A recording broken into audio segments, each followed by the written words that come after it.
This is my last email. I can't believe how calm I am writing that. I wish I could tell you that I was in the right Chicago, that I'd gotten bark, and that I was safe. Instead, I have to tell you that this is my last email, because I'm going to die here. The city will burn. That keeps replaying in my head over and over. No matter how much I try to focus on what I'm typing, no matter what I do to turn my mind to other things, it keeps worming its way back in. It hisses in my ear. It burrows through my thoughts, uprooting everything else that I desperately try to seed in its place. The city will burn. And I will burn with it. We left the Starbucks once the city had grown comfortably quiet. My friend took the lead, as she knew the route we'd take to get bark. There was a train station not far from the Art Institute, and we could use that to connect with the one we'd taken into the city, the one that went underground. It was an elevated train, and I hesitated before climbing up the stairs, listening intently to the city around us. Once we were up there, it'd be hard to get back down again in a hurry in case that creature returned. There was nothing, and nervously, I ascended after my friend. The creak of the stairs felt like it echoed with every step, and my heart hummed, expecting at any minute to hear the shriek of metal that signified the beast's approach. The electronic signs that normally announced the arrival of the next train were stubbornly blank. I paced up and down the wooden platform, glancing anxiously to either side of the tracks, hoping to see a distant train approaching us. My friend told me to calm down, that they ran on intervals and we'd know soon enough if one wasn't coming. I didn't want to think what it would mean if they weren't running. Would we have to walk the whole way? Would we be trapped? I couldn't bear to consider those possibilities, so I counted the minutes instead in my head, and all around us the train platform groaned in the wind blowing in from the lake. It felt hot, and I could faintly taste ash when I breathed in. Neither of us said it, but we both knew what that meant. The fire was coming closer. The creaking from the wind masked other, subtle noises. I was intent on staring down the track until my friend called my name, softly, and I turned. A shadow person stood at the top of the stairs. They were unmoving, and while there were no eyes in the rough darkness of their outline, I felt it was staring at me. "I think they're still following us," I whispered, edging closer to my friend. Another head emerged from the stairs. It stopped to stand side by side with the other, and then another head appeared, pausing just one step down. And another. The entire track rattled and shook. I chanced a sideways glance to confirm. A train was approaching. The first of the shadow people took a step onto the platform. I grabbed my friend's hand. We edged away towards the front of the station. They were continuing to advance, spilling out onto the platform and spreading out like a bobbing tidal wave of ink. Beside us, the train screeched towards a halt. "There!" my friend cried, squeezing my hand tight and pointing towards an opening door. We ran for it, and the shadow people surged forwards, and as we reached the open door, they caught up. Hands grabbed my arms and my neck. They were cold, like ice, and I gasped as the air left my lungs at their touch. My friend's fingers strained to hold onto mine, but then her grip broke, and I was pulled away. It was like I was drowning, surrounded on all sides by those bodies, freezing cold, and I flailed and struck at them, even as they continued to grab hold of my limbs, my clothing, pushing and pulling me away from the train. They were taking me somewhere. They'd passed me back between them until I was at the stairs, and now I was being pulled down by a multitude of hands. I'd wrenched free of one, only to be seized by another, and each time my feet slipped a little further to the next step. They filled the stairs, all the way to the bottom, stretching up their hands in a river of ink to receive me. I couldn't see my friend. But I heard a voice off to the right and down. I twisted and elbowed one of the shadow people in the head, stretching to peer through the railing and down towards the street. She stood there, free of their hold, and beside her was a black puddle that glistened in the dim light. "Jump!" she called up at me. "Hurry!" I reached out and caught the rail, wrapped an arm around it, and I pulled and I felt, for a moment, their grip began to break. I hauled myself up and stared down. I was farther than I liked. "Jump!" my friend screamed. I began to. I put a foot up on the top rail. A hand closed around my ankle, and then I was falling forwards, tumbling over and into the air. I remember something dark falling behind me, multiple shapes suspended in the air, the shadow people lunging to follow. Somehow, I landed on my feet. Somehow, but it was at a bad angle. I hit hard on one side, but not both, and then my body went over, and I felt my ankle bend and then roll, and then I was on the ground, screaming from the sudden bright pain. There was a sound of impact around me, a slap of water against the ground, like a water balloon bursting. Droplets of icy ooze landed on my arms, and beside me were 2 more puddles of block liquid as the shadow people hit the ground and collapsed, their bodies coming apart and soaking into the asphalt. My friend grabbed my arm, yelling at me to get up. I weakly complied, letting her pull me along, and she flung her arm over my shoulders to support my injured ankle. I limped along as fast as I could, panting with pain, terrified to put weight on my left foot. "Is it broken?" she asked. "Did you feel it snap?" "No," I gasped. "I think it's sprained."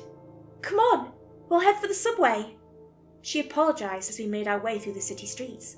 She'd pulled herself up and over the railing and realised they couldn't survive the fall, but she'd also been a little lower on the stairs than me. She didn't think we could wait for me to get lower. Already, some had been peeling off to pursue her. "I botched the landing," I grimaced. "I think it would have been fine otherwise." Because I'd hesitated. Silently, I resolved to not do that again. "At least they're not terribly aggressive about coming after us," she growled, glancing backwards. I kept my gaze on the sidewalk. "They're just walking. We can outpace them." I murmured something along the lines of that being good. I don't know. I was a little delirious from the pain. We got to the entrance of the subway. My friend said we'd take the first train, regardless of where it went, and try to work our way back to the one we wanted from there. We just needed to lose the shadow people following us. My friend swiped us through the turnstile, and while she fumbled to find her pass, I watched as the shadow people descended into the underground after us. They ponderously made their way down the stairs, their steps uneven and stuttering, a swaying, bobbing mass of empty silhouettes. We made our way down the stairs, our progress painfully slow. I hated myself for my injury, for holding us up, for not being strong enough to just walk on a sprained ankle, as if that was something I could reasonably ignore. It was hard to tell myself that there was no train yet, that even if we got to the bottom quicker, it wouldn't matter. I didn't believe it. I was afraid, and so I needed something to be angry at. We made our way to the far end of the platform, as far from the stairwell the shadow people were descending down as we could. My friend squeezed my shoulders and said it would be okay, that the train would get here in time. And then we just stared at the approaching swarm, mute with fear.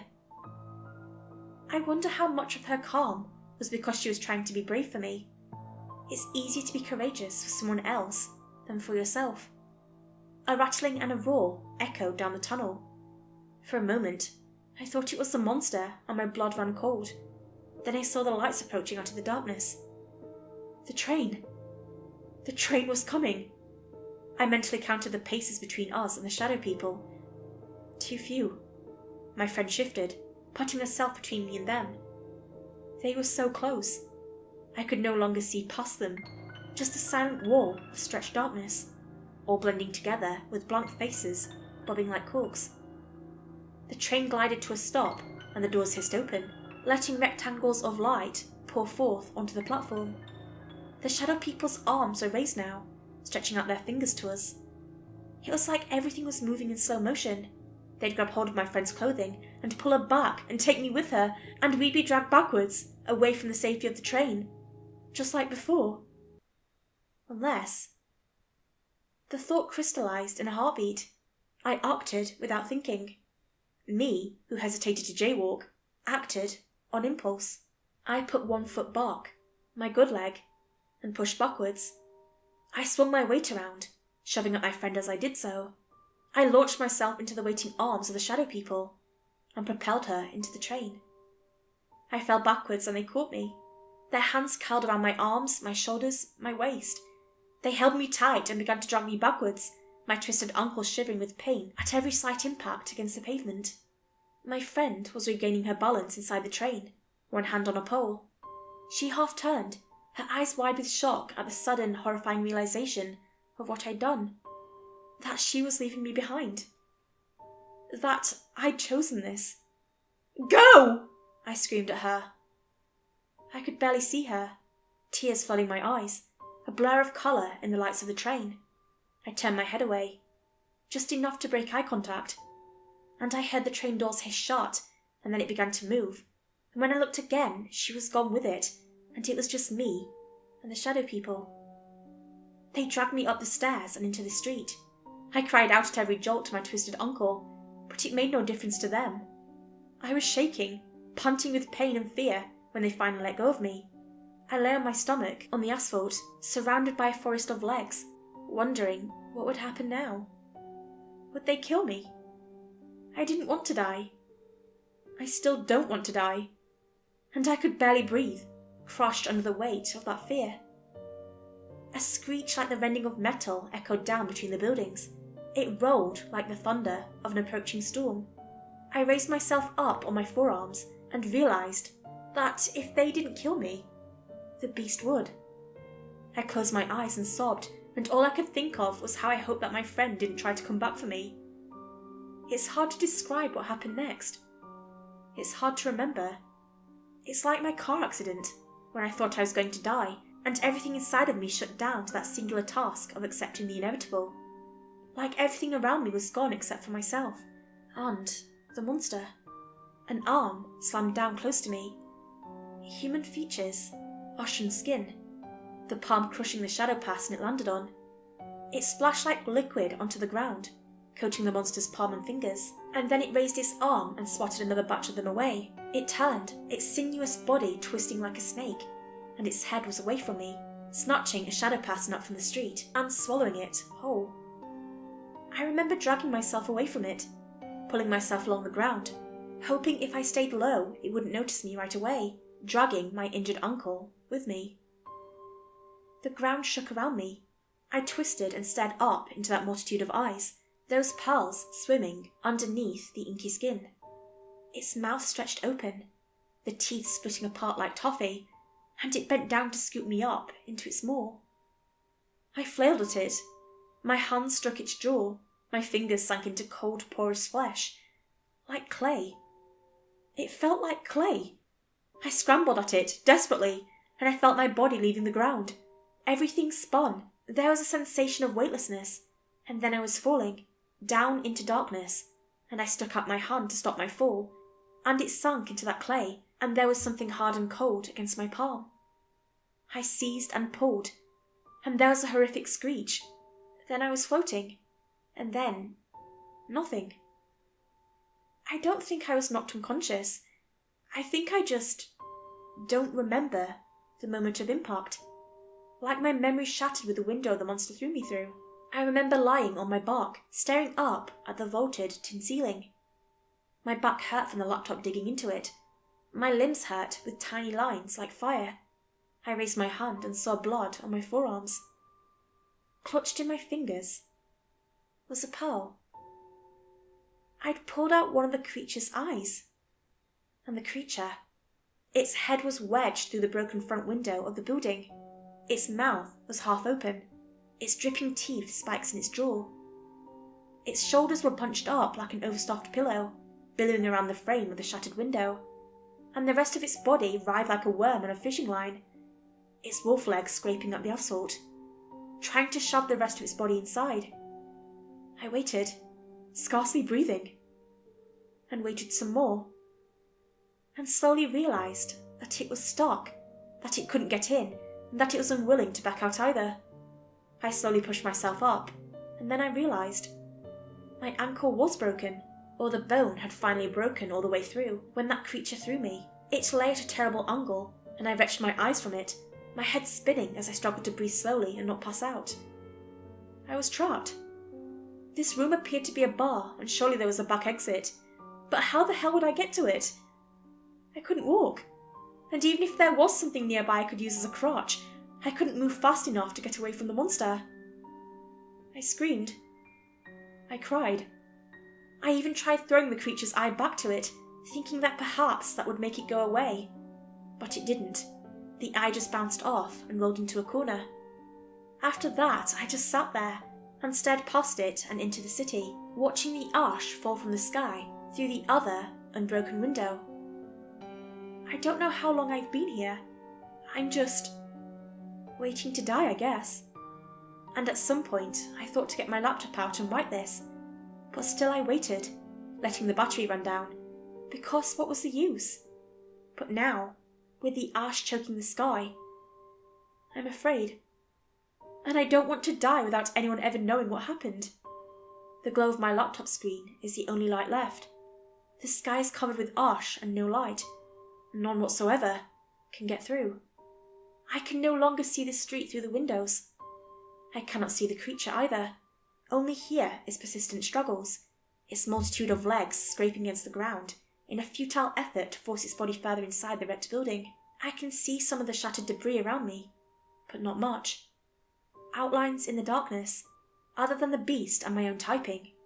The city is silent. I don't know if my friend got out.